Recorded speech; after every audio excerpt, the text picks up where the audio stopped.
ఓం అస్మద్గురుభ్యో నమః. హరి ఓం. శ్రీశైలయసిత్యాది ప్రణతోస్మి నిత్యం.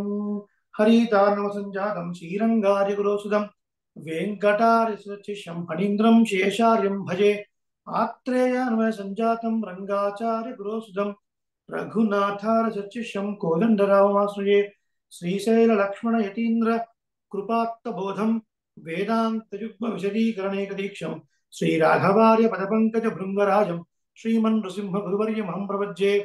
భారద్వాజ కులాబ్ధీపునశేషనం శ్రీరంగరామానుజాత్ జాతం తత్కుల శేషసింహగురురాట్ పాదాబ్జ భృంగాయుధం తాతార్య సుకృపా విశేష విదిత శుచ్యంత సారద్విగం సేవే సుందర సింగరార్య మనఘం వ్యాఖ్యాన వాచస్పతిం మేషే భరణి సంజాతం శ్రీవత్స కులభూషణం రత్నమార్య గురోః పుత్రం రామానుజమహం భజే. సీతారామతనూభవం గుణనిధిం వేదాంత నిష్ఠాజుషం అల్లాం శ్రీ రఘునాథ దేశకమణేః శిష్యం దయాసాగరం భారద్వాజ కులభిజితకిరణం జ్ఞానామృతాస్వాదకం శ్రీమద్ వెంకట నారసింహమనఘం సేవేహమస్మద్గురుం. శ్రీవత్సాన్వయ గోపకృష్ణగురురాట్ పాదత్వజీషత్పదః ఆత్రేయాన్వయ వెంకటాయ వరలబ్ధ ద్రవిడాన్వయ ధీః శాంతోదార్దజనార్దనాయ న్యాయాధివాది గురుః ఆత్రేయాన్వయ వెంకటాయ గురురాట్ మే సన్నిధత్తాం హృది. వందే వేదాంత కర్పూర చామీకరకండకం రామానుజార్య మార్యాణం చూడామణి మహర్నిశం. కూజంతం రామ రామేతి మధురం మధురాక్షరం ఆరుహ్య కవితా శాఖాం వందే వాల్మీకిముకులం గోష్పదీ కృతవారాసిం మచకీకృతరాక్షసం రామాయణ మహామాల రత్నం వందిరణాత్మజం వేదవేద్యే పరే పుంసి జాతే దశరథాత్మజే వేదః ప్రాచేదసాదాసీద్ సాక్షాత్ రామాయణాత్మన చరితం రఘునాథస్య శతకోటి ప్రవిస్తరం ఏకైకమక్షరం ప్రోక్తం మహాపాతకనాశనం. వందే వేదాంత కర్పూర చామీకరకండకం రామానుజార్యమార్యాణం చూడామణి మహర్నిశం. ధర్మాత్మా సత్యసంధశ్చ రామో దాశరథి పౌరుషే చ ప్రతిద్వంద్వః శరేణం జైరావళిం ఆపదామపవర్తారం దాతారం సర్వసంపదాం లోకాభిరామం శ్రీరామం భూయో భూయో నమామ్యహం. అస్మద్గురుభ్యో నమః. గోష్ఠిలో వేయించేటటువంటి భగవద్ బంధువులందరికీ కూడా స్వరూపానురూపంగా దాసుగా తెలియజేసుకుంటున్నాడు దాసుడు. మీ అందరికీ వాయిస్ స్పష్టంగా వినబడుతుంది అని అనుకుంటున్నాను. ఒక్కసారి మీరు అనుకున్న గారు మీరు ఒకసారి క్లారిటీ ఇవ్వగలరు. ఆడియో క్లియర్ గానే ఉన్నది స్వామి. అడియన్ వీడియో ఆన్ చేసే ఉన్నాను కానీ మరేమో అడియన్ వీడియో కనిపించడం లేదు. అవునా? Okay, no problem. ఏం చేస్తామంటే ఈ ఈ వైట్ బోర్డ్ ఇప్పుడు మీ వీడియో నేను వైట్ బోర్డ్ షేర్ చేసినప్పుడు మాత్రం కనపడదు అనమాట. సో ఇప్పుడు నేను అందరినీ చూడగలుగుతున్నాను, రైట్? సీతాలక్ష్మి గారు, అన్నపూర్ణ గారు, అండ్ సుకన్య గారు, లక్ష్మీ రామానుదాసు అండ్ సుభాషిణి గారు, మధు గారు, జయశ్రీ చిన్ని అని ఉన్నారు, మీరు వీడియో ఆన్ చేసుకోవాలి. అండ్ అడప శ్రీనివాస్ గారు అని ఉన్నారు, మీరు కూడాను. గీత గారు, వెంకటేశ్వర్ గారు, భ్రమరాంబ గారు. కింద మీకు వీడియో సింబల్ ఉంటుంది, అది క్లిక్ చేస్తే వీడియో ఆన్ అవుతుంది, రైట్? ఓకే. షర్మిల గారు ఆన్ చేసుకోలేరు, వారికి ఎక్సెప్షన్. మిగతా వారు ఆన్ చేసుకోవాల్సింది, రైట్? మీనాక్షి గారు, అందరు కూడా సెషన్లో జాయిన్ అయ్యే వాళ్ళు ప్రతి వారు కూడా స్వరూపంతో ఉండాలి, రైట్? చక్కగా నిలువుగా నామం లేదా మీ సంప్రదాయం ప్రకారంగా తిలక ధారణ చేసి వీడియో ఆన్ చేసి మీరు సెషన్ జాయిన్ అవ్వాలి. మనము ఇవి నేర్చుకోవాలి అంటే ఇలాంటి విషయాలు తెలుసుకోవాలి అని ఒక ఆలోచన రావడం కూడా పూర్వజన్మ సుకృతం. ఓకేనండి. మధు గారు ఎవరో మీ వీడియోని బాగా తిప్పుతూ ఉన్నారు. నేను మీకు ఇందాకే చెప్పాను, మీరు సుఖంగా ఆసీనులై ఉండి ఫోన్ని ఒక చోట స్టాండ్ చేసి నిలబెట్టి చక్కగా మీరు నమస్కార ముద్రలో కానీ ఒక పేపర్ పెన్ కానీ పెట్టుకొని మీరు ఈ సెషన్ జాయిన్ అవ్వాలి. మీ మొహం నాకు కనిపించాలి కానీ మీ ఫ్యాన్ కనిపిస్తుంది, మధు గారు. అండ్ కింద ఇంకెవరు ఉన్నారు, అడప శ్రీనివాస్ గారు, రైట్? మీరందరూ చక్కగా ఒక చోట పెట్టుకుని ఉండండి. ఫీల్ ఫ్రీ సెషన్లో, రైట్? మనందరం నేర్చుకోవడానికి ఉన్నాం ఇక్కడ. ఏదో మనం గట్టిగా ఇలా బిగించుకొని కూర్చొని వినాల్సిన అవసరం లేదు. చాలా ఈజీగా సులభంగా నేర్చుకోవడానికి కొన్ని విషయాలు, మీకు తెలిసిన విషయాన్ని నాతో పంచుకోవడానికి, నాకు తెలిసిన విషయాన్ని మీతో పంచుకోవడానికి మాత్రం ఇలా ఒక సెషన్ మనం పెట్టుకుందామని కొంతమంది ఔత్సాహికంగా ముందుకొచ్చారు, ముఖ్యంగా అన్నపూర్ణ గారు. వారు కొంత గోష్ఠితో చర్చించి ఇలా మనం వారాంతాల్లో శని ఆదివారం 1 గంట కేటాయించి మనం కొన్ని విషయాలు నేర్చుకుంటే బాగుంటుంది అని. మరి స్వల్పశ్చ కాలో బహవశ్చ విఘ్నాః అంటారు. కాలం చాలా తక్కువ. కలియుగంలో మనకేంటండి, మనకు 2 క్వాలిఫికేషన్స్ ఇచ్చారు మహర్షులు. ఏమిటండి అంటే మంద బుద్ధి, మంద భాగ్యం. మన బుద్ధి చాలా మందం అండ్ మన భాగ్యం కూడా మందం, రైట్? మనం ఎంతకాలం నివసించుంటామండి కలియుగంలో? వేదం చెప్పింది కదా, శతమానం భవతి, 100 సంవత్సరాలు కలియుగంలో ఆయుర్దాయం అండి అన్నారు. యుగాలు 4. ఏమండి? యుగంలో 4. మీ అందరి పరంగా అన్నపూర్ణగా రిప్రజెంట్ చేస్తారు. మొట్టమొదటి యుగం ఏంటండి? కృతయుగం స్వామి. కృతయుగం. దానికే సత్యయుగము అని కూడా పేరు. అంటే తెలిసిన వాళ్ళు రాసుకోవాల్సిన అవసరం లేదు, తెలియని వాళ్ళు మాత్రం రాసుకొని ఉండాలి, రైట్? తెలియని వాళ్ళు రాసుకునండి. మొట్టమొదటి యుగం కృతయుగం, దానికే సత్యయుగము అని పేరు. కృతయుగం ఆర్ సత్యయుగం, బోత్ ఆర్ సేమ్. దీని తర్వాత రెండవది త్రేతాయుగం, ద్వాపర అంటే త్రేతాయుగం. త్రేతాయుగం, ఓకే. తర్వాత ద్వాపరయుగం, తర్వాత కలియుగం. ఈ కలియుగం యొక్క టైం ఫ్రేమ్ ఎంత? ఎన్ని సంవత్సరాలు ఈ కలియుగం ఉంటుంది అంటే అది కూడా రాసుకోండి. 4,32,000 ఇయర్స్, 4,32,000 సంవత్సరాలు, రైట్? ఓకే. అండ్ నెక్స్ట్ దీని తర్వాత అంటే కలియుగానికి ముందు జరిగిపోయిన యుగం ఏంటి? ద్వాపరయుగం. దీని టైం ఫ్రేమ్ ఎంత అంటే 4,32 ఇంటూ 2 ఎంత వస్తుందో అంత, 8,64. త్రేతాయుగం టైం ఫ్రేమ్ ఎంత? కలియుగము ఇంటూ 3, 4,32 ఇంటూ 3. కృతయుగం టైం ఫ్రేమ్ ఎంత? కలియుగం into 4, 4,32,000 years into 4 is equal to 17,28,000 రఫ్లీ. ఇది టైం ఫ్రేమ్ అండి. సో ఇప్పుడు మీరు చూస్తే ఏమర్థం అవుతుంది అంటే మనం ఉన్న యుగం కన్నా అంతకుముందు ఉన్న యుగం చాలా ఎక్కువ సమయం ఉంది, దానికన్నా ముందు ఇంకా ఎక్కువ సమయం, దానికన్నా ముందు ఇంకా ఎక్కువ సమయం. ఇప్పుడు అన్ని యుగాల కన్నా తక్కువ సమయం ఉన్న యుగం ఏంటండి? కలియుగం. కలియుగం. కలియుగం యొక్క టైం ఫ్రేమ్ ఎంత? 4,32,000 సంవత్సరాలు. ఇందులో మనిషి యొక్క ఆయుర్దాయము 100 సంవత్సరాలుగా నిర్ణయింపబడి ఉంది. అంటే దీన్ని బట్టి మీకు ఏమర్థం అవుతుందంటే ఓహో కృతయుగంలో ఇంతకన్నా ఎక్కువ ఉంది అని అర్థం. బాబురావు గారు, జయ శ్రీమన్నారాయణ, బాగున్నారా? స్వామి వెళ్ళి పెట్టుకోనండి, వెళ్ళి పెట్టుకోనండి.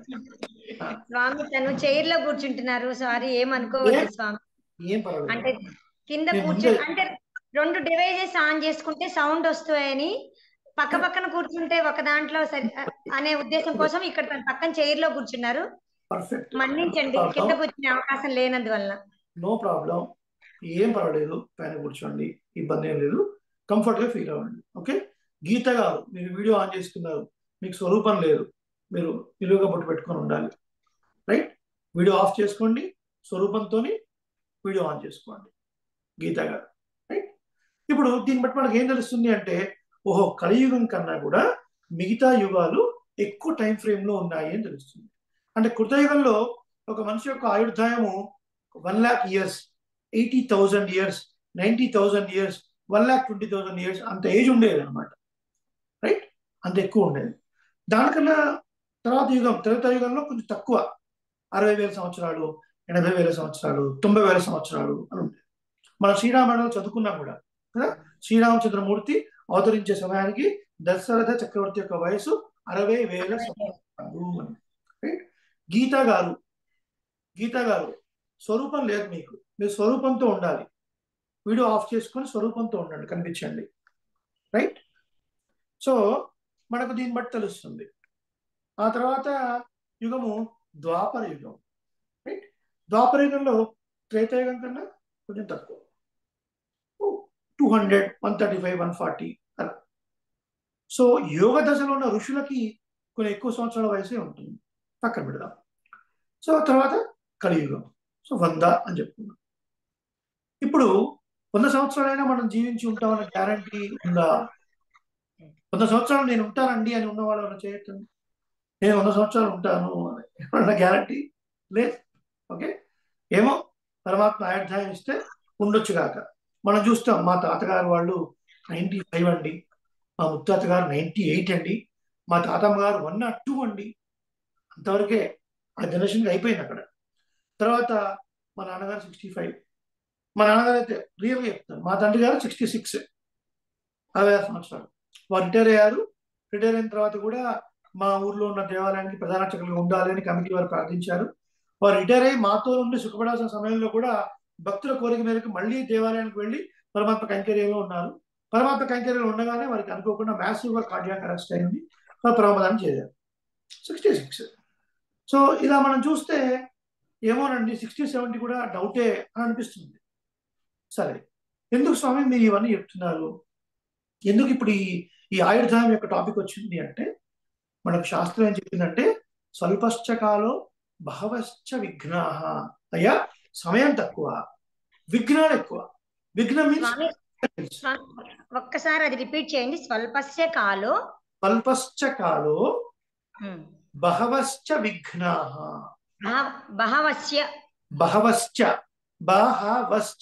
బహవశ్చ అన్నప్పుడు సా కింద చావద్దు. రైట్, బహవశ్చ విఘ్నాః అని. రైట్, ఫర్ ఎగ్జాంపుల్ నేను రాసి చూపించడానికి ట్రై చేస్తాను ఒకసారి, జస్ట్ ఇన్ కేస్ మిగతా వాళ్ళు ఎవరైనా రాసుకోవాలి అనుకుంటే. సో నా వీడియో ఇప్పుడు కనపడదు మీకు మోస్ట్లీ, నేను అనుకుంటాను. No problem. కనపడుతున్న వీడియో మీకు?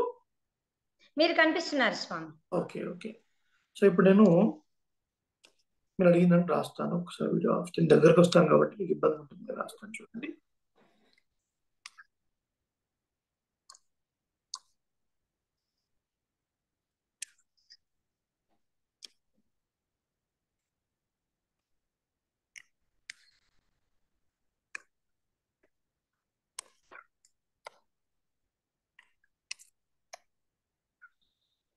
స్వల్పశ్చ కాల యాక్చువల్గా అయితే, కానీ పక్కన బహవశ్చ మళ్ళీ అక్కడ వచ్చింది కాబట్టి కాలో అని వస్తుంది అనమాట.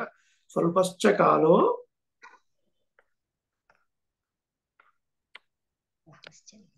బహవశ్చ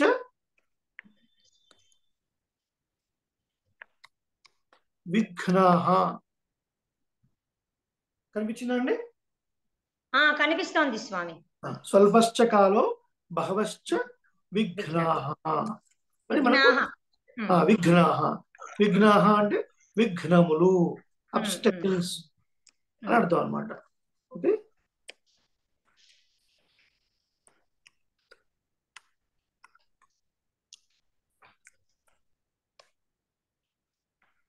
ஸ்வல்பஸ்ச காலோ ரூபா அவர்களே, நீங்க இருக்கிறாரு அதுக்காக நான் இங்கிலீஷ்ல நான் எழுதுறேன். ஸ்வல்பஸ்ச காலோ, அதுக்கப்புறம் பகவశ్చ விக்னா. ஏன் இதெல்லாம் நான் படிக்கணுமா எழுதணுமா டவுட் வரும். பகவశ్చ Vigna. So it implies we have less time and we have more and more obstacles, right? More and more obstacles. మరి కాలం తక్కువ, విఘ్నాలు ఎక్కువ. ఒక మంచి పని చేద్దాం అనుకున్నా కూడా ఎన్నో ఆటంకాలు వస్తూ ఉంటాయి. అది మంచిది, పరమాత్మ వైపు మనం తీసుకుని వెళ్ళేది, మన బుద్ధిని, మన ఆలోచనని, మన జీవన విధానాన్ని, మన స్థితిగతులని ఉన్నతంగా చేసేది. అయినప్పటికీ కూడా ఎన్నో విఘ్నాలు వస్తూ ఉంటాయి. ఏమిటి ఆ విఘ్నాలకు కారణం అంటే, గత జన్మల్లో మనం చేసినటువంటి పాపములు. ఆ పాపాలు ఏం చేస్తాయంటే భగవంతుణ్ణి మనం చేరుకునే ప్రాసెస్లో వాటిని అడ్డుకుంటూ ఉంటాయి అన్నమాట. ఇట్ ప్రివెంట్స్ అస్. ఒక మంచి పని జరుగుతుంది, నేర్చుకోవాలి, నేర్పిస్తున్నారు, చాలా సులభంగా అర్థమవుతుందట, నేర్చుకోవచ్చట, మనం కూడా పాలన చేయొచ్చట. సో ఇలాంటి విషయాలు మనకు తెలుస్తున్నా కూడా కొన్నిసార్లు ఏదో అబ్స్టాకల్స్ వస్తూ ఉంటాయి.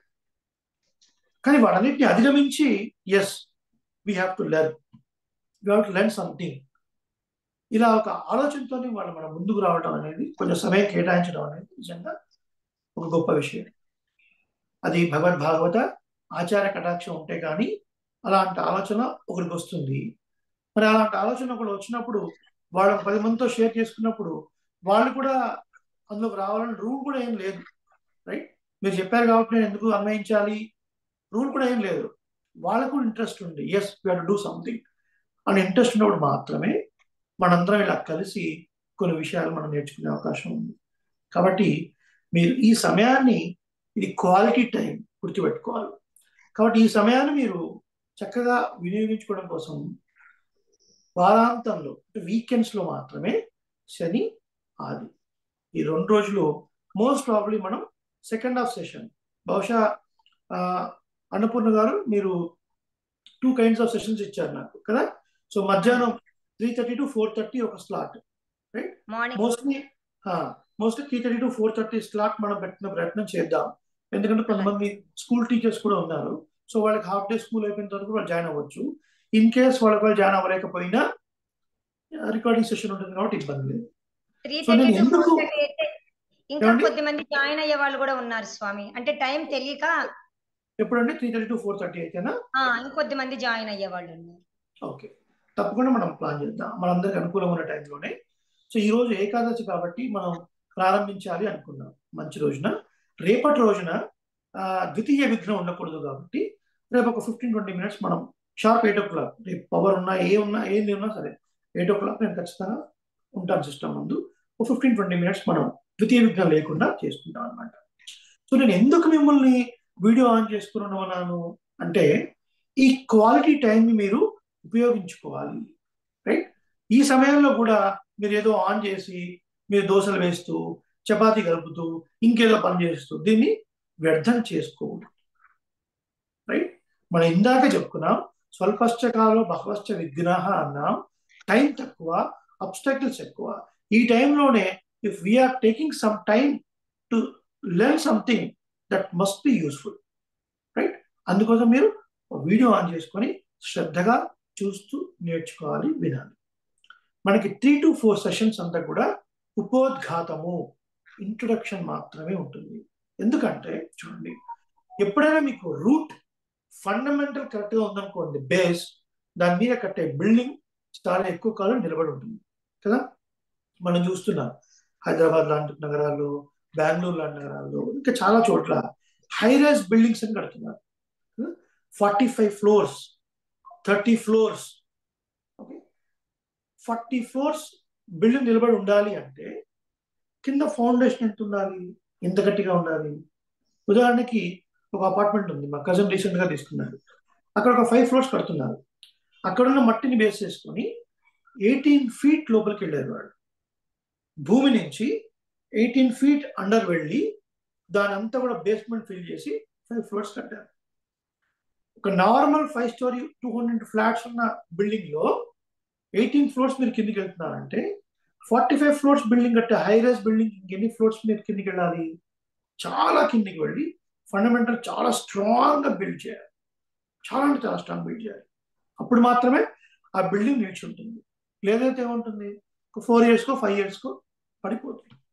అలాగే మనం ఏం నేర్చుకుంటున్నా కూడా, ఇది ఏం నేర్చుకోబోతున్నా, దీన్ని ఎవరు మనకు అందించారు, దీనివల్ల మనకు కలిగే ఉపయోగాలు ఏంటి, అసలు ఇది నేనే ఎందుకు నేర్చుకోవాలి, నాకు ఇది అవసరమా అన్న విషయాలు చాలా డీటెయిల్డ్గా ఫండమెంటల్స్ అన్నీ మనకు ఉన్నాయనుకోండి, ఎస్ ఇది నాకు చాలా ముఖ్యము, ఇది నాకు మాత్రమే కాదు నా జనరేషన్స్ కూడా, నా పిల్లలకి, నా మనవాళ్ళకి, మనవరాళ్ళకి, అందరికీ ఇది ముఖ్యము అని ఒక అధ్యావసాయం, ఒక స్ట్రాంగ్ బిలీఫ్ మీకు కలుగుతుంది. ఏదో సంక్షేపమైన స్టార్టింగ్ చేయడమే, స్క్రీన్ ప్రజెంట్ చేసి తపస్వాధ్యాయ నిరతం, కరెక్ట్ కాదు ఆ ప్రాసెస్. అలా ఎవరో చేయరు కూడా.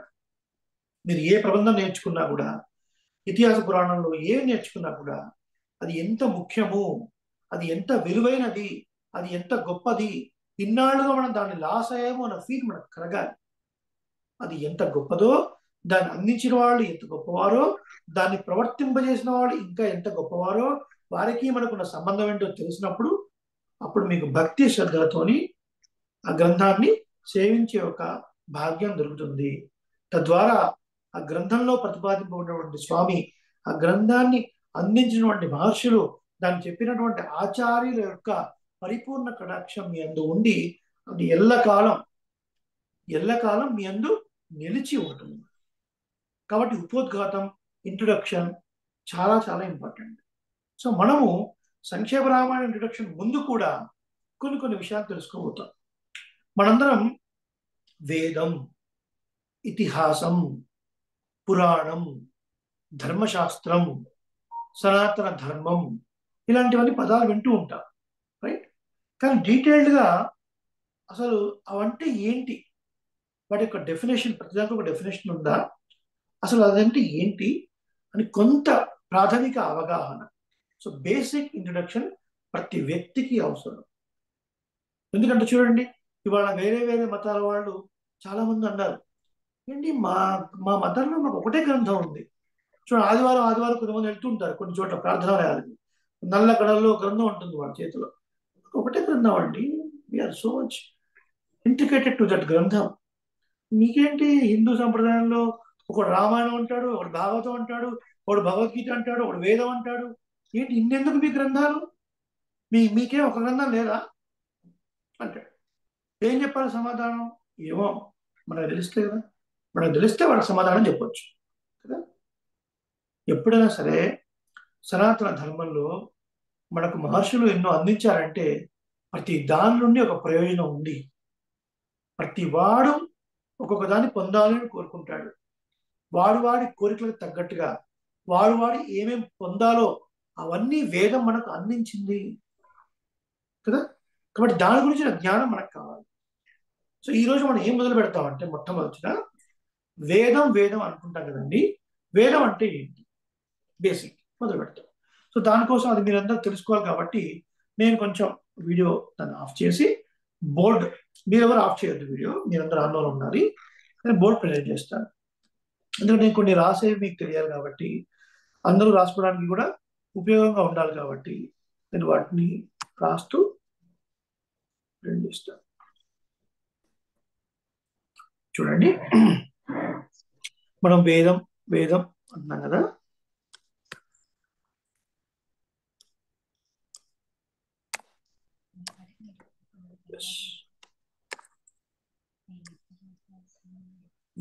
వేదం అనేది ఎలా వచ్చింది ఆ పదం అంటే, సంస్కృతంలో ఏ పదమైనా కూడా తయారవ్వాలంటే ఒక ధాతు ఉంటుందండి, అవునా?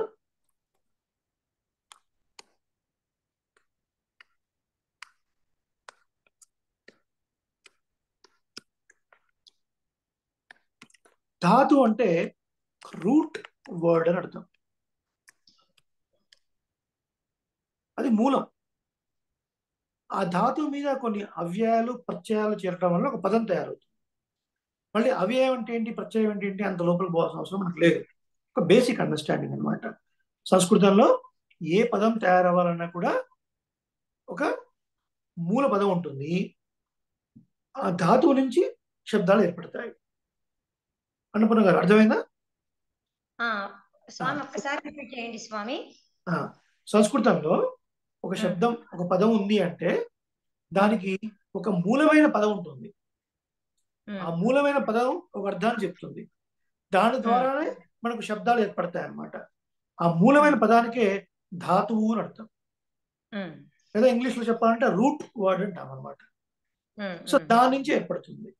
ఇంతవరకు మీరు అర్థం చేసుకోండి. ఇప్పుడు మీరు వాళ్ళందరి పరంగా మీరు రిప్రజెంట్ చేస్తున్నారు. ఓకే, అర్థమైందండి?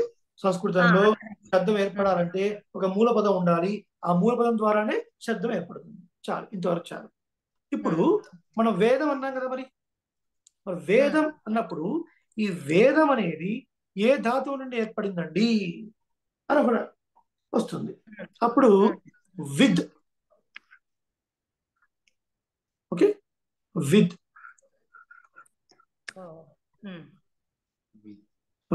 అనే ధాతు ద్వారా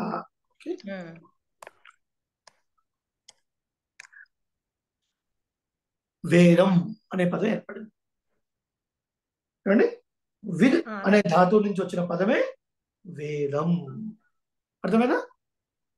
అర్థమైంది స్వామి. ఈ ధాతువు నుంచి. సో ఇప్పుడు మనం చెప్పుకోవాలి అంటే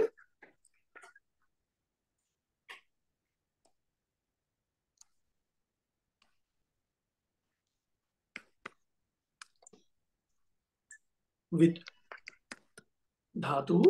okay, this is root word. దీని నుంచి వేదం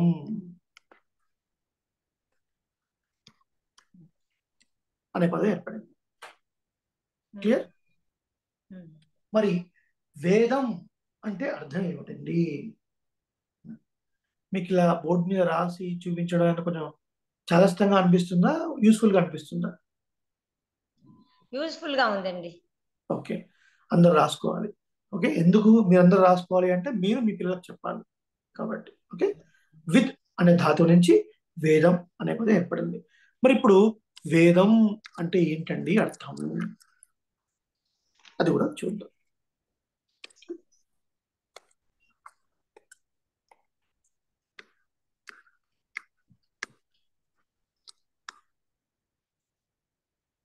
ఓకే, ఏం కనపడుతుందండి మీకు? ఏం రాస్తాను నేను అక్కడ ఇప్పుడు?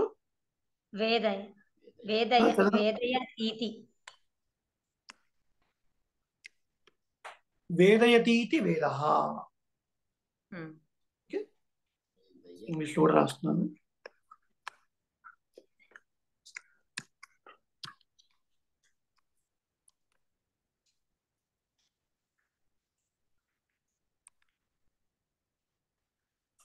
వేదయతీతి వేద అని దానికి వ్యుత్పత్తి అర్థం. వేదం అంటే ఏంటి అంటే వ్యుత్పత్తి అర్థం. వ్యుత్పత్తి అర్థం అంటే ఏంటంటే వ్యుత్పత్తి అంటే ఆ శబ్దానికి అర్థాన్ని వివరించేది అనమాట. వ్యుత్పత్తి అంట. ఓకే, వ్యుత్పత్తి. ఇప్పుడు వేదయతీతి వేద అన్నాం కదా, దీన్ని మళ్ళీ కొంచెం మనం విడ తీసుకుంటే వేదయతి ఇది వేద. వేదయతి ఇది వేద. ఆ వేదయతి ఇది వేద కలిపినప్పుడు వేదయతి ఇది వేద అని అనమాట. ఓకే, ఏంటండి వేదయతి ఇది వేద అంటే తెలియచేసేది అని అర్థం. ఏమని అర్థం? తెలియచేసేది. తెలియచేసేది అని అర్థం. వేదం అంటే ఇప్పుడు ఏమర్థం వచ్చింది మనకి? ఇప్పుడు తెలియచేసేది.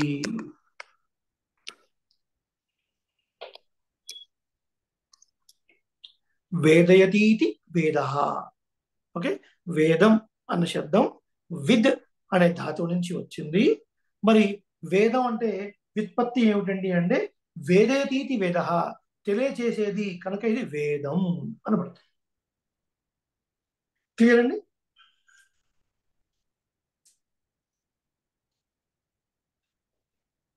ఏంటి స్వామి అన్నారు? క్లియర్ ఉందా మీకు? అర్థమైందా? అర్థమైంది స్వామి. వేదం అనేది ఏ ధాతు నుంచి ఏర్పడింది? వేదయ. తప్పు. విద్ అనే ధాతు నుంచి. మీరు చాలా కాన్సన్ట్రేట్ గా వినాలి. విద్ అనే ధాతు నుంచి వేదం అనే శబ్దం ఏర్పడింది. సో విద్ అంటే తెలియుట అని అర్థం అనమాట. సో వేదం అన్న పదానికి వ్యుత్పత్తి అర్థం ఏంటి? వ్యుత్పత్తి ఏమిటి అంటే వేదయతి వేద. వేదయతి వేద అంటే తెలుగులో అర్థం ఏంటి? తెలియజేసేది. తెలియజేసేది కనుక దీన్ని వేదం అని అంటున్నాం. ఈ వేదం అనేది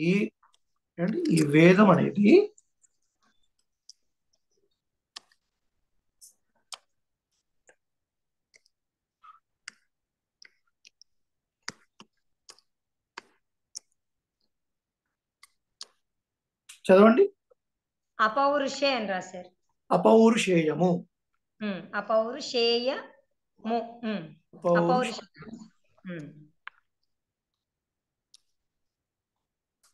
ఏ పురుష చేత చేయబడింది కాదు.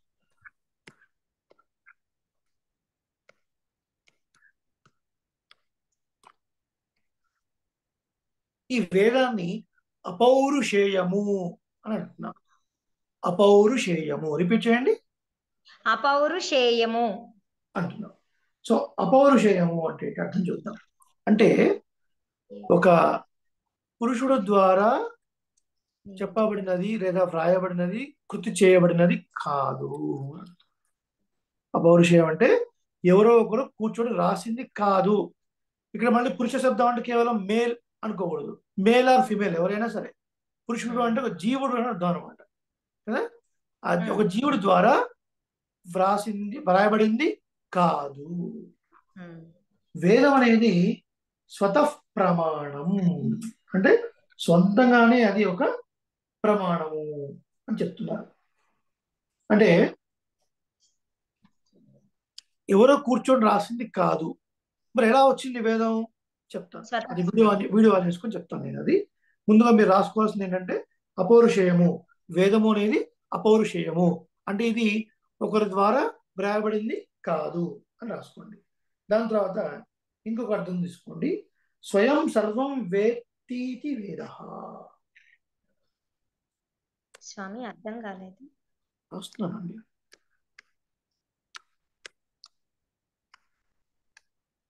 స్వయం చదవండి. స్వయం సర్వం వేత్తి ఇది వేద. చదవండి. స్వయం సర్వం వేత్తి ఇది వేద. అంటే సర్వజ్ఞత్వం కలదు అని అర్థం.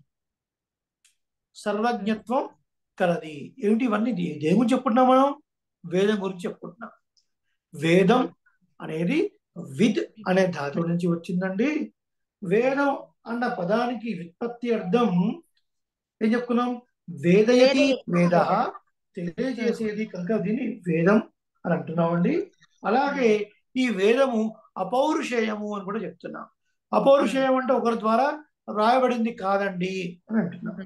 అలాగే ఇంకో మాట ఏం చెప్తున్నామంటే స్వయం సర్వం వేత్తి ఇది వేద అంటే సర్వజ్ఞత్వము కలది.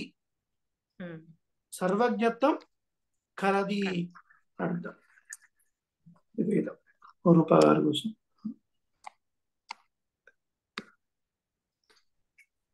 స్వయం సర్వం వేత్తి ఇది వేద. స్వయం సర్వం వేత్తి ఇది వేద. సర్వజ్ఞత్వం కలది అని అర్థం. ఇది వేదం గురించి మీరు రాసుకున్నటువంటి విశేషాలు. బాగుంది. ఇప్పుడు నేను వీడియో ఆన్ చేసుకుని మీకు కొన్ని విషయాలు తెలియజేస్తాను. మీరు 2 విషయాలు రాసుకున్నారు, విందాం. ఏమండి, వేదం అంటే తెలియజేసేది అన్నారు. అంటే తెలుసుకోవాల్సిన విషయాలన్నీ అందులో ఉన్నాయన్నారు. బాగుంది. అపౌరుషేయము అన్నారు. అంటే ఒకరి ద్వారా కూర్చొని రాయబడింది కాదని అన్నారు. ఎలా వచ్చింది వేదం మనకి అంటే పూర్వకాలంలో మహర్షులు అనే వాళ్ళందరూ కూడా ఈ సంసారాన్ని వదిలిపెట్టి, సంసారం అంటే జనన మరణ చక్రం కదా, దీనిలోంచి వాళ్ళు ఈ ఫ్యామిలీ అంతా వదిలిపెట్టేసి అరణ్యాల్లోకి వెళ్ళి అడవుల్లో కూర్చొని పరమాత్మ గురించి ధ్యానం చేశారు. అనే తపస్సు అని కూడా అంటున్నాం కదండి. ఆ తపస్సు చేసినప్పుడు తపస్సు చేయగా చేయగా ఏదో మనం కూడా ధ్యానం చేస్తామండి. మనం ఎంతసేపు చేస్తాం ధ్యానం తెలియదు. నేనైతే 10 నిమిషాలు కూడా చేయలేను కదా. ఒక 5 నిమిషాలు అలా కూర్చున్నాం, ఏమో ఏవేవో అడ్రస్ ఉంటాయి. 9:30 ఆఫీస్కి వెళ్ళాలి, వెళ్ళగానే వాడికి పని ఇవ్వాలి, వీడికి పని ఇవ్వాలి, బాస్కి అప్డేట్ చేయాలి, ఏదేదో వస్తుంటాయి. మీకైతే ఇంకేదో పని కావాలి. ఇప్పుడు గుడికి వెళ్ళాలి, కాలక్షేపం వినాలి, ఇవాళ ఆచార్యులు ఏం చెప్తారు, నేను చెప్పింది సరిగ్గా అర్థం కాలేదు, మళ్ళీ చదువుకోవాలి, ఇవాళ మా ఆయనకు బాక్స్ కట్టేయాలి, పిల్లలకు బాక్స్ కట్టేయాలి, ఏవో నడుస్తూ ఉంటాయి మనసులో. కుదురుకుంటే కష్టం. చేయగా చేయగా చేయగా చేయగా చేయగా చేయగా ఏదో ఒక సమయంలో పరిపూర్ణంగా మనం పరమాత్మకు కనెక్ట్ అవుతాం. ఆ కనెక్ట్ అయిన అవస్థని తురీయ అవస్థ అని అంటారు. అవస్థ అంటే బాధపడడం అర్థం కాదు, స్టేజ్, ఫేజ్ అని అర్థం. PHASE ఫేజ్, ఒక దశ అని అర్థం అనమాట. ఆ తురీయ అవస్థలో వర్షం పడుతుందా తెలియదు, మీద నుంచి తేళ్లు పాములు పాకుతున్నాయో తెలియదు, అసలు ఏం జరుగుతుందో నాకు తెలియదు అనమాట. ఆ ధ్యానంలోనే ఉంటుంది. అలా ఉన్నప్పుడు మహర్షులు ఒక శబ్దాన్ని విన్నారు. అదే వేదం కదా. ఒక పరమాత్మ యొక్క ఉచ్ఛ్వాస నిశ్వాస రూపంలో ఒక శబ్దాన్ని విన్నాను. ఆ విన్నదాన్ని జాగ్రత్తగా గుర్తుపెట్టుకున్నారు. గుర్తుపెట్టుకుని మహర్షులు వాళ్ళ యొక్క శిష్యులకి ఉపదేశించారు. వాళ్ళ యొక్క శిష్యులకు కూర్చోబెట్టుకొని ఉపదేశించారు. వాళ్ళు ఏది విన్నారో దాన్ని యాస్టీస్గా వాళ్ళకి చెప్పారు. ఆ తర్వాతి కాలంలో ఈ శిష్యులు ఈ గురువు ద్వారా ఏం నేర్చుకున్నారో ఆ తర్వాత వాళ్ళ శిష్యులకు కూడా వాళ్ళు అదే చెప్పారు. దీన్ని అనూచాన క్రమం అని అంటారు. రాసుకోండి. అనూచాన క్రమం. ANOO CHANUNA అనూచాన క్రమం, అనూచాన పద్ధతి. అనూచాన పద్ధతి అంటే ఏంటి? వారి ద్వారా నేను ఇది నేర్చుకున్నాను, నేను విన్నది వీళ్ళకి చెప్పాను, వీళ్ళు విన్నది వాళ్ళకి చెప్పాను. సో అప్పట్లో నోట్బుక్స్ లేవు, గ్రంథాలు కూడా లేవు, తాళపత్ర గ్రంథాలు కూడా ఇంకా లేవు, రాయలేదు అప్పటికి. కేవలం వింటూ నేర్చుకోబడింది. ఏమండి? వింటూ నేర్చుకోబడింది కాబట్టి దీనికి శృతి అని పేరు. SHRUTHI RTI మీరు అలా రాసుకోండి. శృతి. చెప్పండి అన్నపూర్ణ గారు ఒకసారి. శృతి. బాబురావు గారు మీరు కూడా చెప్పండి. శృతి. శృతి అని ఎందుకన్నారు దీన్ని? శృతి అని ఎందుకన్నారు? వింటూ నేర్చుకోబడింది కాబట్టి. వింటూ నేర్చుకోబడింది. ఇలా ఒకళ్ళ ద్వారా ఒకళ్ళు నేర్చుకునే క్రమం ఉందే, దీనికి ఏం చెప్తున్నాం మనం? అనూచాన పద్ధతి అని చెప్తున్నాం. ఇది ఒక క్రమం. అంటే పూర్వకాలంలో ఎప్పుడు స్టార్ట్ అయిందో తెలియదు మనకు. లోకం యుగం ఎప్పుడు స్టార్ట్ అయిందో మనకు తెలియదు. ఎప్పుడైతే స్టార్ట్ అయింది అనుకున్నామో అప్పుడు మహర్షులు తపస్సులో ఉండగా వారు దాన్ని విన్నారు. ఆ విన్న దాన్ని ఇలా చెప్పారు. ఇలా ఒకరి ద్వారా ఒకరు నేర్చుకుంటున్న సిస్టమ్ని అనుచాన పద్ధతి అన్నాము. వింటూ నేర్చుకోబడింది కాబట్టి దీన్ని శృతి అని అన్నాము. సో శృతి అన్నా వేదం అన్నా ఒకటే, కన్ఫ్యూజన్ లేదు. దీనికే నిగమము అని కూడా పేరు ఉంది. ఏం పేరు? నిగమం. నిగమం. NIGAMAM నిగమం. ఎందుకు ఈ పేరు వచ్చింది అంటే పరమాత్మ యొక్క ఉచ్ఛ్వాస నిశ్వాస రూపంగా బయటకు వచ్చింది కాబట్టి కదా, ఆయన ద్వారా బయటకు వచ్చింది కాబట్టి. చూడండి, ఎయిర్పోర్ట్ లో కానీ రైల్వే స్టేషన్ లో కానీ నిర్గమ్ అని రాసి ఉంటుంది. అంటే ఎగ్జిట్, వెలుపలకు ద్వారి, బయటకు ద్వారి అని రాసి ఉంటుంది. సో నిగమం అంటే అది తన నుంచి వచ్చింది అంట. ఓకే. సో పరమాత్మ ద్వారా వచ్చింది కాబట్టి నిగమము అని పేరు. వింటూ నేర్చుకోబడింది కాబట్టి దీనికి శృతి అని పేరు. తెలియదగినది, తెలుసుకోవాల్సిన విషయాలు ఇందులో ఉన్నాయి కాబట్టి దీనికి వేదం అని పేరు. క్లియర్? సో వేదానికి ఇన్ని పేర్లు ఉన్నాయి అన్నమాట. సో సడన్ గా ఉండి ఎవరైనా ఆచార కాలక్షేపం చేస్తున్నప్పుడు ఈ వాక్యం శృతిలో ఇలా చెప్పబడిందండి, శృతి ఇలా చెప్తుంది అంటే, శృతి ఇలా చెప్తుంది అన్నప్పుడు మీకు ఏమర్థం కావాలి? శృతి అంటే ఓ మా పెద్దమ్మ కూతురు శృతి, శృతి ఇలా చెప్పిందా? మీ పెద్దమ్మ కూతురు, మీ మేనత్త కూతురు శృతి కాదు. ఇక్కడ శృతి అంటే అర్థం ఏంటి? వేదం. ఎందుకన్నారు శృతి అని? వింటూ నేర్చుకోబడింది కాబట్టి శృతి అని అన్నారు. ఇప్పుడు మరి వేదం అంటే ఒక వ్యుత్పత్తి అర్థం చెప్పుకున్నాం కదండి. మరి దీనికి ఏమైనా ఇంకా నిర్దిష్టమైన ఒక ప్రమాణం, ఒక డెఫినేషన్ ఉందా? ఇంకా కొంచెం డీప్ అర్థం చేసుకోవాలి అని అనిపిస్తుంది. అప్పుడు ఎస్ ఉందండి, ఒక నిర్దిష్టమైనటువంటి ఒక ప్రమాణం కూడా ఉంది. అదేంటో కూడా మనం చూద్దాం. ఇప్పుడు మళ్ళీ నేను వైట్ బోర్డ్ ఆన్ చేస్తున్నాను. మళ్ళీ మీరు నోట్బుక్ పెన్తో రాసుకోవాలి అంటాం అన్నమాట.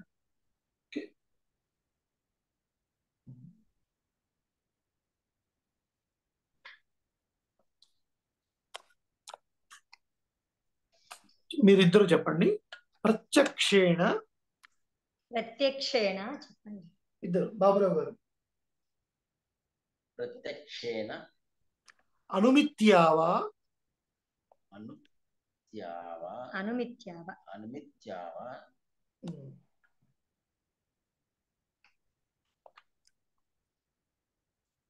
యస్తు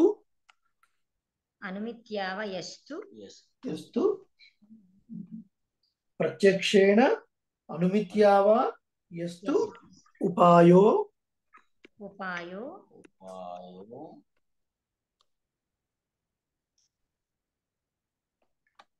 న బుధ్యతే.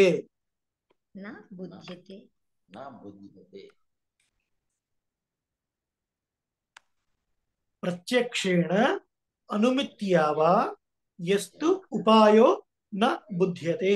చెప్పండి. ప్రత్యక్షేణ అనుమిత్యావ యస్తు ఉపాయో న బుధ్యతే.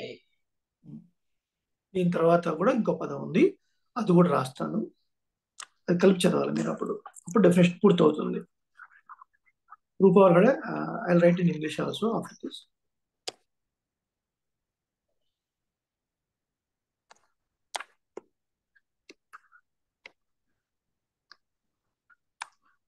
ఏతం విదంతి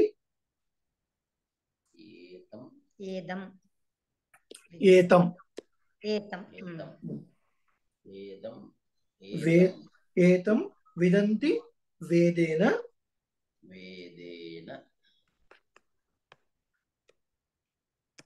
తస్మాత్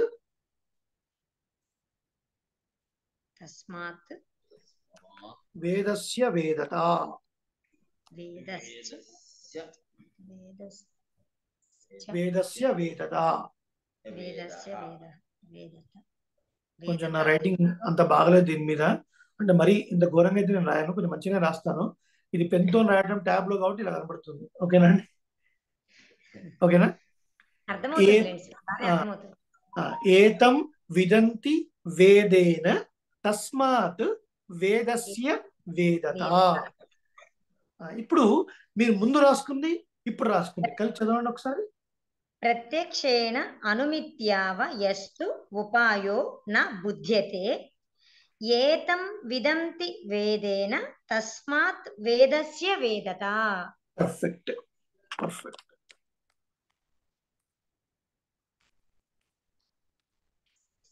ప్రత్యక్షేణ అనుమిత్యావ యస్తు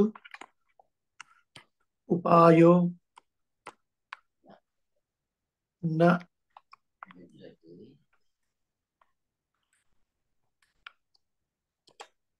புத்தியதே.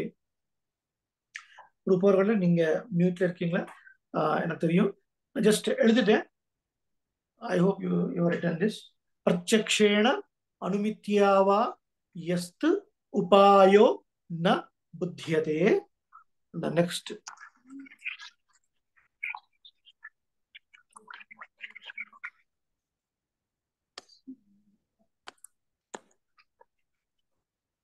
ఏతం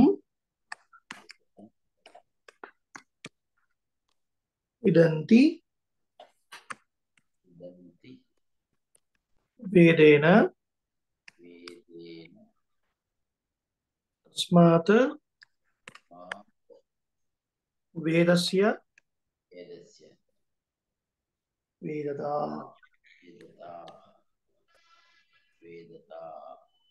Okay. ఏతం not a. ఏతం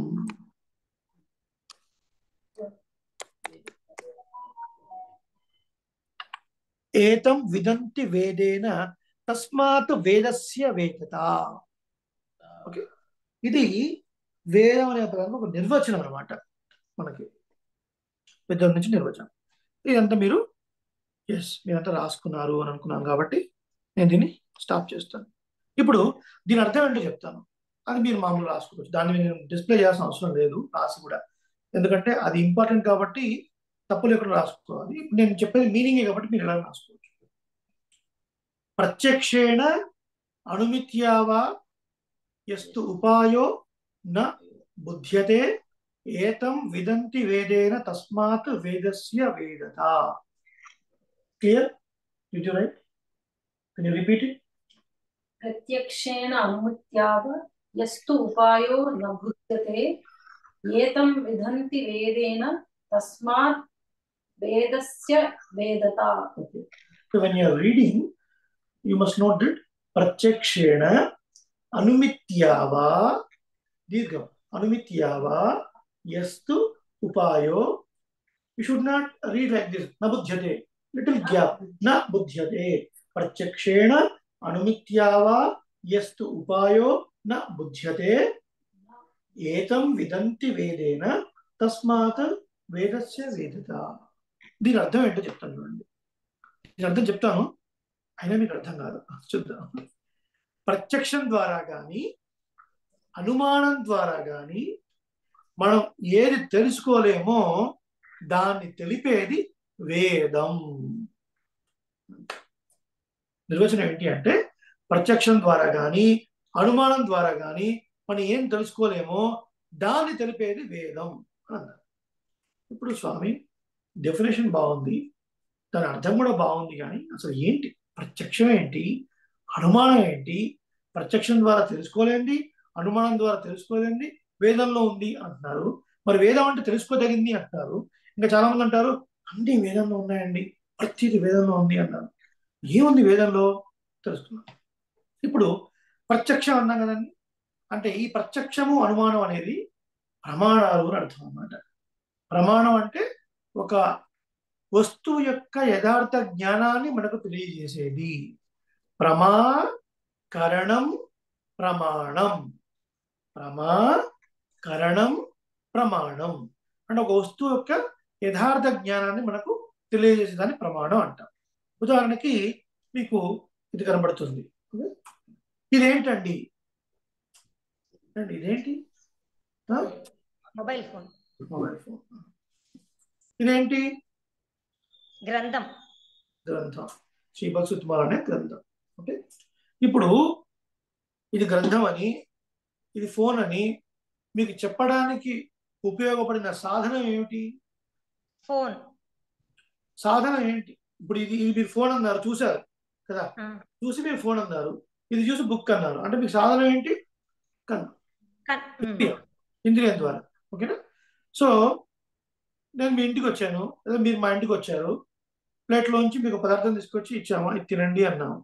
ఒక తిన్నాక అబ్బా చాలా స్వీట్గా చాలా మధురంగా ఉందండి, బాగుంది, బాగా చేశారు అన్నా. అంటే ఇప్పుడు మీరు ఆ టేస్ట్ మధురంగా ఉంది, తీపిగా ఉంది అని చెప్పారు. దేని ద్వారా చెప్పారు? కళ్ళ ద్వారానా? నాలుక ద్వారా. దానికి రసేంద్రియము అని పేరు కదా, రసేంద్రియము. ఓకే, తర్వాత శ్రోత్రింద్రియము, ఇలాంటివన్నీ కూడా మనకు ఉన్నాయి ఇంద్రియాలు కదా. జ్ఞాన ఇంద్రియాలు, జ్ఞానం మనకు అందించేది. అవి 5 ఇంద్రియాలు ఉన్నాయి: కన్ను, ముక్కు, చెవి, నాలుక, చర్మం. వీటి ద్వారా మనం ఒక పదార్థం గురించినటువంటి జ్ఞానం తెలుసుకుంటాం కదా, దానికి ప్రత్యక్షము అని పేరు. ఓకే అండి, ప్రత్యక్షం. ఒకరి ఇంట్లో ఎంటర్ కాగానే చాలా పరిమళ భరితంగా వాసన వస్తుంది, అప్పుడే వాళ్ళ ఇంట్లో తిరువారాధన అయిపోయింది. ఎంత అద్భుతంగా ఉంది, ఎక్కడికి తీసుకొచ్చారు మీరు శాండల్వుడ్, అగరబత్తి లేదా ఇంకేదో అడుగుతాం.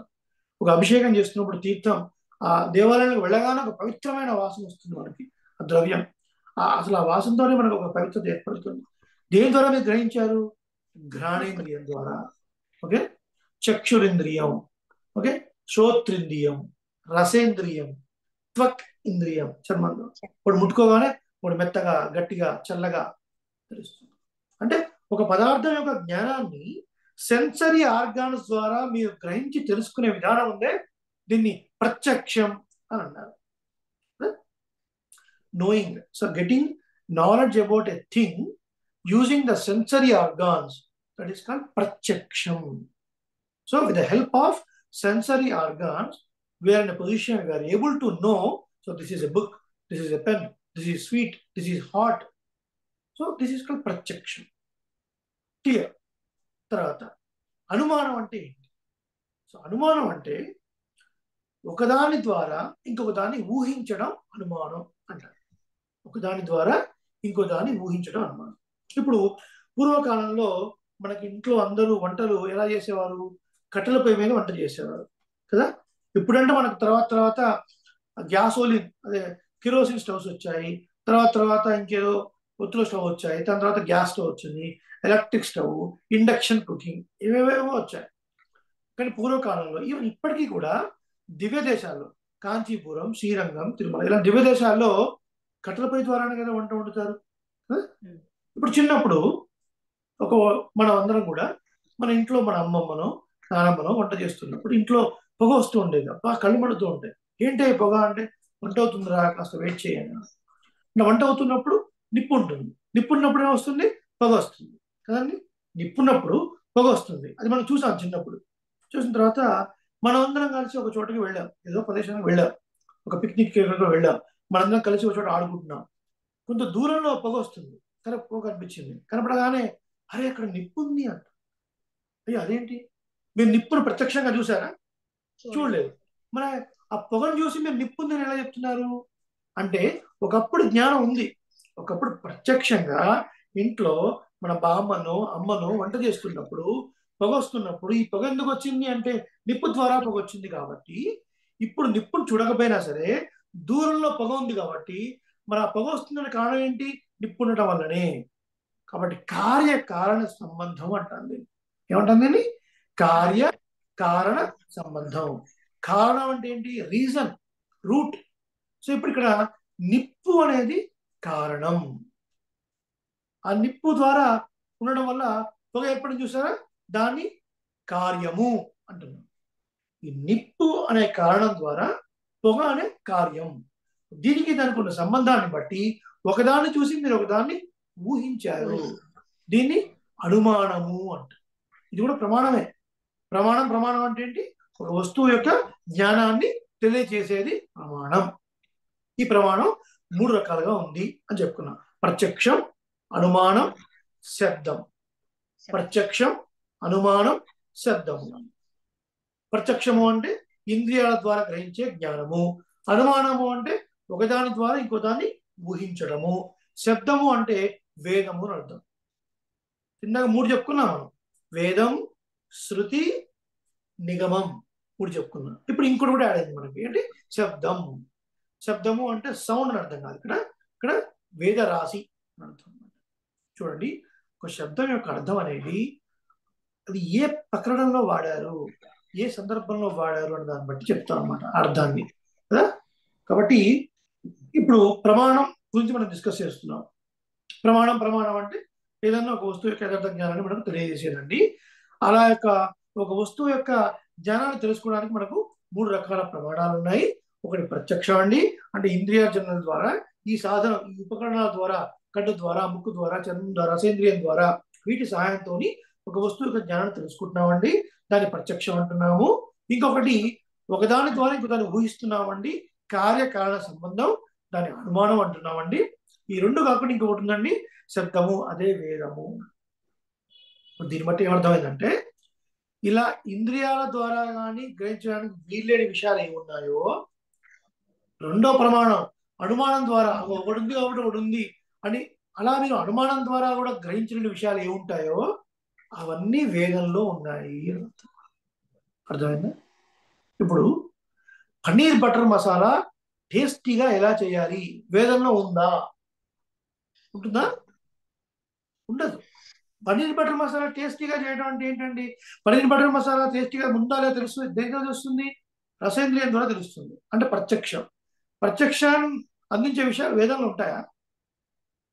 ప్రత్యక్షానికి కానీ అనుమానానికి కానీ అందని విషయం కదా వేదంలో ఉండేది. అంటే దీని ద్వారా ఏం తెలుసుకోలేమో అది వేదంలో ఉంటాయి. అంటే దాని అర్థం ఈ సృష్టి, ఈ క్రమం, భగవంతునికి సంబంధించిన విషయాలన్నీ కూడా వేదంలో ఉంటాయి. కాబట్టి వేదంలో చెప్పబడ్డ విషయాల్ని, అంటే ఆ భగవతత్వాన్ని ప్రత్యక్షంగా ఏదో చూసి అనుభవించాలనుకునో లేదా అనుమానం ద్వారానో గ్రహించడానికి వీలు లేదు. చాలా మంది అడుగుతారు, భగవంతుని మీరు నేరుగా చూసారా? మీరు నేరుగా చూడటం కుదరదు. ఎందుకు? వేదం స్పష్టంగా చెప్పింది. ఇలా వేదంలో ఉన్న విషయాలు ఏమిటి అంటే, ప్రత్యక్షం ద్వారా కానీ అనుమానం ద్వారా కానీ నువ్వు తెలుసుకోలేని విషయాలే వేదంలో ఉన్నాయి. ఏమంటే తెలుసుకోలేము అంటే దానికి అబద్ధం ఏర్పడుతుంది, దోషం ఏర్పడుతుంది. తెలుసుకోలేము అంటే తెలుసుకోవచ్చు. ఎలా? దానికి ఏమిటి మార్గం? వేదమే మార్గం. వేదం ద్వారానే మనం భగవంతుడిని తెలుసుకోగలము అని తెలుస్తుంది. మరి కొంతమంది భగవంతుడు సాక్షాత్కారం అయ్యారు కదండి, అది ఎలా కుదురుతుంది అంటే, భగవానుడు తాను చూపించాలి అనుకుంటే, తాను దర్శనం ఇవ్వాలి అనుకుంటే మాత్రమే మనం చూడగలం తప్ప మన మాంస నేత్రంతో భగవంతుడిని చూడలేము. మీ అందరికీ భగవద్గీత కొంత ఐడియా ఉంది. ఆ శ్లోకాలు తెలియకపోయినా, ఆ భాష తెలియకపోయినా, అసలు భగవద్గీత అంటే ఏంటో బేసిక్ ఐడియా మీకుంది కదా. అర్జునుడికి కృష్ణ పరమాత్మ ఉపదేశం చేసినటువంటి శాస్త్రం గీతా శాస్త్రం కదా. దివ్యం దదామి తే చక్షు అన్నాడు.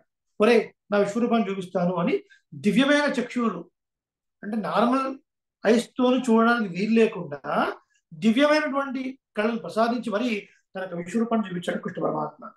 ఏమిటా విశ్వరూపం? ఈ అనంతగుడి బ్రహ్మాండాలు తన నుంచే ఏర్పడ్డాయి. ఈ కనిపించే సకల దేవతలందరూ కూడా ఆయనకు శరీరం లాగా ఉన్నారు. ఈ జీవాత్మలన్నీ కూడా ఆయనకు చెందినవే. అన్ని విశ్వమంతా తానై ఉన్నాడు. అదే కదండి, విశ్వం విష్ణు వషట్కారు భూత భవ్య భవత్ ప్రభు, మొట్టమొదటి అదే కదా. విశ్వమంతా వ్యాపించి ఉన్నాడు పరమాత్మ. అన్ని లోకాలు సకల దేవతలు అన్ని తనలోనే ఉన్నాయి. తన శరీర భూతులుగా ఉన్నాయి. తను మాత్రమే పరమ పురుషుడు, తను మాత్రమే పరాత్పరుడు, తను మాత్రమే భగవంతుడు చూపించాడు. అంటే అతను చూపించాలనుకున్నప్పుడు కూడా అతన్ని చూడటానికి ఏ ఉపకరణం కావాలో, ఏ సాధనం కావాలో అది కూడా తానే ఇచ్చి చూపిస్తాడు పరమాత్మ. అంత తప్ప నేరుగా మనం చూడలేం. ఖగోళ శాస్త్రంలో, అంతరిక్షంలో, స్పేస్లో కొన్ని వింతలు జరుగుతూ ఉంటాయి. అది చూడాలంటే ఈ కళ్ళు సరిపో. దానికి ఏదో ప్రత్యేకమైన ఎక్విప్మెంట్స్ కావాలి కదండి. ఏదో ఒక పెద్ద పెద్ద పవర్ఫుల్ బైనాక్యులర్స్, ఇంకే ఉపకరణాలు కావాలి. వాటి ద్వారా మాత్రమే ఈ గ్రహం ఇట్లా కదులుతుంది, ఇలా ఇలా ఉంది అని మనం చెప్తున్నారు. మరి అలాంటి విషయాలు చూడడానికి ఇలాంటి ఉపకరణాలు కావాలి. కాబట్టి భగవంతుని చూడాలంటే కూడా స్పెసిఫిక్ ఏదైనా ప్రత్యేకమైన అర్థాలు కానీ ప్రత్యేకమైన ఏమైనా ఉంటాయంటే ఉండదు. వేదం ద్వారానే భగవంతుని మనం తెలుసుకోగలము. నేరుగా మనం చూడలేము. మాంస నేత్రాలతో భగవంతుని చూడలేము. ఇంద్రియాలకు అందరిది. ఇది బాగా గుర్తుపెట్టుకోవాలి మనం. భగవంతునికి సంబంధించిన విషయాలన్నీ కూడా, పురాణ ఇతిహాసాలన్నీ కూడా ఇంద్రియాతీతము. అక్కడ చెప్పబడ్డ శక్తులన్నీ కూడా మానవాతీత శక్తులు. మానవాతీతము, ఇంద్రియాతీతం అంటే బియాండ్ అవర్ సెన్సరీ ఆర్గన్స్ అని అర్థం. అంటే మన అన్ని ఇంద్రియాలు కూడా పరిమితమైన శక్తి మాత్రమే ఉంటుంది. లిమిటెడ్ ఎనర్జీయే మనకు ఉంటుంది. పరిమితం. మీకు కళ్ళు ఉన్నాయి, నాకు కళ్ళు ఉన్నాయి. ఇక్కడ గోష్ఠి ఉన్న వాళ్ళందరూ కళ్ళు ఉన్నాయి. జిఎస్ సోమవారం కూడా కళ్ళు ఉన్నాయి కదా. మనం చూసేది, జిఎస్ సోమవారం చూసేది ఒకటే చూపు కాదండి, గుర్తుపెట్టుకోండి. యోగులైన వారు చూసే చూపు వేరు, మనం చూసేది వేరు. రైట్. ఇప్పుడు ఈ గోడ ఉంది, ఆ గోడ వెనకాల ఏముందో నేను చెప్పలేను. ఈ గోడ వెనకాల ఏముందో నాకు చెప్పలేను. నా వెనకాల వీప్ భావనలో ఏముందో నేను చెప్పలేను. చూడలేను, నాకు ఆ శక్తి లేదు. పరిమితమైన శక్తి మాత్రమే ఉంది. యోగులైన వారికి మనం ఏంటో, మనం ఎలా ఉన్నామో, మన జన్మలు అవన్నీ కూడా తెలిసిపోతాయి. వాళ్ళు చూసే చూపు వేరు. మనం చూసినప్పుడు మేల్ ఫీమేల్ బాడీస్ మనకు కనపడతాయి, లేదా ఒక జంతువు బాడీ కనపడుతుంది, ఒక అచేతనమైనటువంటి ఒక స్టూల్, ఒక బల్ల కనపడుతుంది. మహర్షులందరికీ కూడా వాటి లోపల వేంచేసి ఉన్న పరమాత్మ కనపడతాడు. అంతవరకు వాళ్ళ దృష్టి పర్యవసిస్తుంది. ట్రావెల్స్ టు అంటిల్ పరమాత్మ. పైకి కనబడుతున్న పాంచభౌతిక శరీరము, దాని లోపల జీవాత్మ, ఆ జీవాత్మ లోపల కూడా అనుప్రవేశించి ఉన్నటువంటి పరమాత్మ వరకు కూడా వాళ్ళ దృష్టి ప్రసరిస్తుంది. వారు చూసే చూపు వేరు, మనం చూసే చూపు వేరు. ఇక్కడ చూపులు, కళ్ళు అందరికీ కూడా సమానంగా ఉన్నప్పటికీ కూడా దీని యొక్క శక్తి పరిమితం, లిమిటెడ్. ఇది కూడా పరమాత్మ యొక్క అనుగ్రహంతోనే వస్తుంది. ఎవడు ఎంత చూడాలో, వాడు చూసినా అర్థం కాదు, వాడు చదివినా అర్థం కాదు. ఏమిటి, వాడు చూడాలని అర్థం అవుతుంది. వాడు కొంత చెప్పగానే మిగతా కనెక్ట్ చేసుకోగలరు. వాడు 10 సార్లు చెప్తే అర్థం అవుతుంది, వాడు 100 సార్లు చెప్తే అర్థం అవుతుంది. వాడు 1000 సార్లు చెప్పినా అర్థం కాదు. ఎందుకు అంటే పరమాత్మ వాడికి అంత పరిమితమైన శక్తి మాత్రమే ఇచ్చాడు. అంతే. అందరికీ సమానంగా ఉన్నాయి కళ్ళు, అందరూ చూడగలరు. అయినా కూడా చూసే దానిలో భేదం ఉంది. శక్తి పరిమితం. మనలోనే తేడాలు ఉన్నప్పుడు ఏమండి, మనలోనే ఒకసారి చెప్తే అర్థం చేసుకున్న వాళ్ళు కొంతమంది ఉన్నారు, 2 సార్లు చెప్తే అర్థం చేసుకున్న వాళ్ళు కొంతమంది ఉన్నారు, కొంతమందికి అలా పుట్టుకతోనే కొంత జ్ఞానం వస్తుంది. ఇన్ని తేడాలు మనలోనే ఉన్నప్పుడు మరి అఖిలాండ కోటి బ్రహ్మాండ నాయకుడైన పరమాత్మని ఈ నేత్రాలతో చూడడం సాధ్యమయ్యే పనైనా? సాధ్యం కాదు. మన శక్తి పరిమితం. పరమాత్మను చూసే శక్తి మనకు లేదు, ఈ ఇంద్రియాలకు లేదు. అది తెచ్చుకోవాలి అంటే దాన్ని మనం వేదం ద్వారానే మనం సాధించగలము అని అర్థం. ఇప్పుడు స్థూలంగా ఏం చెప్పినట్టు అయింది అంటే, వేదంలో ప్రత్యక్షం ద్వారా కానీ అనుమానం ద్వారా కానీ ఏది మనం తెలుసుకోలేమో అవన్నీ వేదంలో ఉన్నాయి అంటే దాని అర్థం ఏంటి? వేదంలో ఈ సృష్టి గురించినటువంటి రహస్యాలు, పరమాత్మ గురించినటువంటి రహస్యాలు, వారిని ఉపాసన చేసే మంత్రములు ఇవన్నీ ఉన్నాయి అర్థం. వేదంలో 2 భాగాలు, ఒకటి పూర్వ భాగము, రెండవది ఉత్తర భాగము. రాసుకోండి, పూర్వ భాగం, ఉత్తర భాగం. పూర్వ భాగంలో అంతా కూడా యజ్ఞ యాగాదులు, ఆరాధన క్రమము, ఈ పూజ చేయాలి, ఈ యాగం చేయాలి, ఈ హోమం చేయాలంటే ఏ ద్రవ్యాలు, ఏ పదార్థాలు వాడాలి, ఎలా ఆరాధన క్రమం చేయాలి, ఇవన్నీ కూడా పూర్వభాగంలో ఉన్నాయి. దాన్నే కర్మకాండ అంటున్నాం. పూర్వభాగాన్ని కర్మకాండ అంటున్నాం. ఉత్తర భాగంలో ఆరాధ్యుడైనటువంటి పరమాత్మ యొక్క నాలెడ్జ్ తెలియబడుతుంది. ఉత్తర భాగంలో పరమాత్మ గురించినటువంటి నాలెడ్జ్ తెలియబడుతుంది. కాబట్టి దీనికి జ్ఞానకాండ అని పేరు. దీనికి జ్ఞానకాండ అని పేరు. రెండు భాగాలు, ఒకటి పూర్వభాగము, రెండవది ఉత్తర భాగం. పూర్వభాగాన్ని ఏ కాండ అన్నా? పూర్వభాగాన్ని కర్మకాండ అన్న, ఉత్తర భాగాన్ని జ్ఞానకాండ. అంటే పూర్వభాగంలో యజ్ఞయాగాదులు, ద్రవ్యాలు ఇవన్నీ చెప్పబడ్డాయి. ఇది బేసిక్ అండర్స్టాండింగ్ అండి. ఓకే. తర్వాత ఉత్తర భాగంలో ఆ ఆరాధ్యుడైనటువంటి పరమాత్మ యొక్క రహస్యాలని తెలియబడ్డాయి. దానికి జ్ఞానకాండ. దాన్నే వేదాంతము అండి, వేదాంతము లేదా ఉపనిషత్ లేదా రహస్యం అని ఆ ఉత్తరకాండనే అన్నారు జ్ఞానకాండ లేదా వేదాంతము లేదా ఉపనిషత్ లేదా రహస్యము అన్నారు. వేదాంతము, అంతము అంటే జనరల్ మనకు చివర అర్థం. సో వేదం యొక్క చివరిలో ఉండేవి అని అర్థం చెప్పుకోకూడదు. వేదాంతము అంటే ఎంత వేదం యొక్క ఫైనలైజ్డ్ కన్ఫర్మ్డ్ ఒపీనియన్ అని చెప్పుకోవాలి. ఆ వేదం యొక్క concluded opinion is called Vedantam are Upanishad are రహస్యం. రహస్యం అంటే సీక్రెట్ కదండి అని ఒక అర్థం. ఇక్కడ అర్థంలో చెప్పింది ఇది యోగ్యులైన వారి దగ్గర వినదగినది అని అర్థం. రహస్యం అంటే అర్థం గురు శిష్య సంబంధ రూపంగా అర్థం. ఉపనిషత్ ఉప దగ్గరగా, నిషత్ కూర్చుని అంటే నేర్చుకోవాలి అనుకున్నటువంటి జిజ్ఞాస ఉన్నటువంటి ఒక శిష్యుడు గురువు గారిని సమీపించి వారిని ప్రార్థించి వారి దగ్గరగా కూర్చొని తెలుసుకునే విషయం కాబట్టి దీన్ని ఉపనిషత్. యోగ్యులైన వారికి ఉపదేశించదగినది కాబట్టి దీన్ని రహస్యం అన్నారు. అంటే ఎవరికి పడితే వారికి చెప్పేది కాదండి, జిజ్ఞాస ఉన్న వాళ్ళకి తెలియజేసేది కాబట్టి రహస్యం అన్నారు. సో కన్క్లూడెడ్ ఒపీనియన్ ఆఫ్ వేదం ఈజ్ కాల్డ్ వేదాంతం. సో రెండు భాగాలు, పూర్వభాగం ఉత్తర భాగం. పూర్వభాగాన్ని కర్మకాండ, ఉత్తర భాగాన్ని జ్ఞానకాండ అంటుంది. ఇది వేదం గురించినటువంటి విషయాలు. ఓకే. ఇప్పుడు ఈరోజు ఇంతటితో మనం దీన్ని ఆపుకుంటాం. రైట్. ఒకసారి నేను అందరికీ అన్మ్యూట్ చేస్తున్నాను, రికార్డింగ్ కూడా స్టాప్ చేస్తున్నాను. యదక్షర పదభ్రష్టం మాత్రాహీనం తు యద్భవేత్ తత్సర్వం క్షమ్యతాం దేవ నారాయణ నమోస్తుతే. కాయేన వాచా మనసేంద్రియైర్వా బుద్ధ్యాత్మనా వా ప్రకృతే స్వభావాత్ కరోమి యద్యత్ సకలం పరస్మై నారాయణాయేతి సమర్పయామి. సర్వం శ్రీ కృష్ణార్పణమస్తు. స్వస్తి.